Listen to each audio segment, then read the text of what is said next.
انسان میں جو گوناگون توانائیاں اللہ نے رکھی ہیں ان میں سے ایک جنسی توانائی ہے.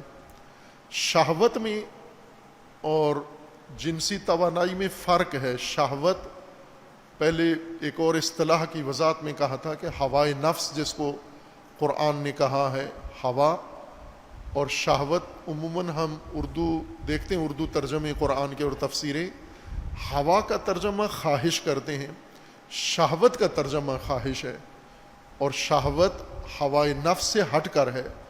ہوا پستی کو کہتے ہیں، شہوت چاہت کو کہتے ہیں، کشش کو کہتے ہیں، کسی چیز کی طلب کو، مانگ کو کہتے ہیں. شہوت اشتہا مثبت بھی ہو سکتی ہے، منفی بھی ہو سکتی ہے.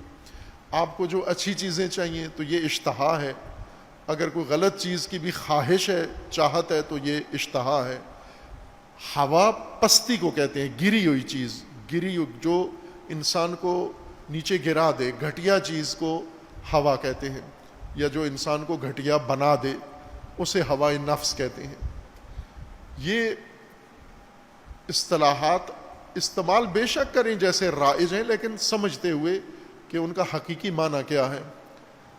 ہم عموماً جنس کا یا یہ طاقت جو انسان کے اندر موجود ہے، جس کو ہم عموماً شہوانی طاقت ترجمہ کرتے ہیں، یہ اس کے لیے لفظ مختص، انگلش کا لفظ مختص ہے اس کے لیے، سیکشول پاور یا سیکس، جنسی طاقت انسان کے اندر جو انسان میں موجود توانائیوں میں سے، جسمانی توانائیوں میں سے سب سے قوی ہے، سب سے زیادہ طاقتور ہے.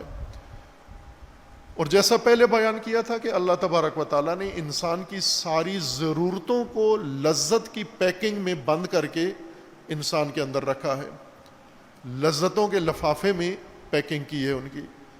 اگر ناگوار ہوتی تو انسان ضرورتیں ترک کر دیتا.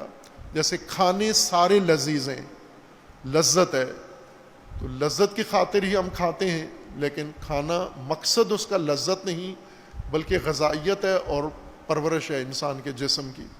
جنسی لذت بھی ایک بنیادی فلسفے اور ہدف کے تحت اللہ تبارک و تعالیٰ نے انسان کے اندر ایجاد کی ہے.